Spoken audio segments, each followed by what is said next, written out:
Unit 1 पथक तील अंमलदार अधिकारी काल दिनांक 22/8 रोजी परिसरामध्ये पेट्रोलिंग करत असताना त्यांना 2 संशयित इसम एका मोटरसायकलवर जात असताना मिळून आले. त्यांना थांबवून अटकताच लक्षात आले की हे रेकॉर्डवरचे आरोपी आहेत. एकाचं नाव अजय रामसिंग वरखडे, दुसऱ्याचा अविनाश सुधाकर काळे. यांच्यावरती नागपूर शहरामध्ये मोठ्या प्रमाणामध्ये घरफोडी व चोरीचे गुन्हे दाखल आहेत. संशयित आरोपींची पंचासमक्ष अंगझडती घेतली असता आरोपी अजय रामसिंग वरखडे याच्या खिशातून एक महागडी रोलेक्स कंपनीचं घड्याळ मिळून आलं. त्या घड्याळाबाबत त्यांच्याकडे सविस्तर विचारपूस केली असता त्या दोघांनी दिनांक 18/8/2025 रोजी प्रतापनगर परिसरामध्ये 2 ठिकाणी घरफोडी केली असल्याचे कबूल केले. त्यांच्या पुन्हा अधिक चौकशी केली असता त्यांनी 12/8/2025 रोजी देखील प्रतापनगर हद्दीमध्ये एक घरफोडी केली असल्याचे कबूल केले.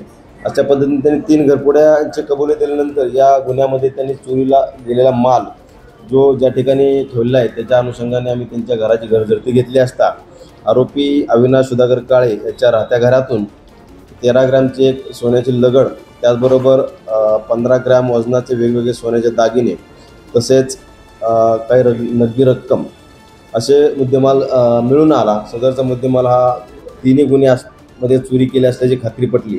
त्यानुसार एकूण त्यांच्याकडून 3,44,000 रुपये मुद्देमाल गुन्ह्याच्या तपासामध्ये जप्त करण्यात आलेला आहे.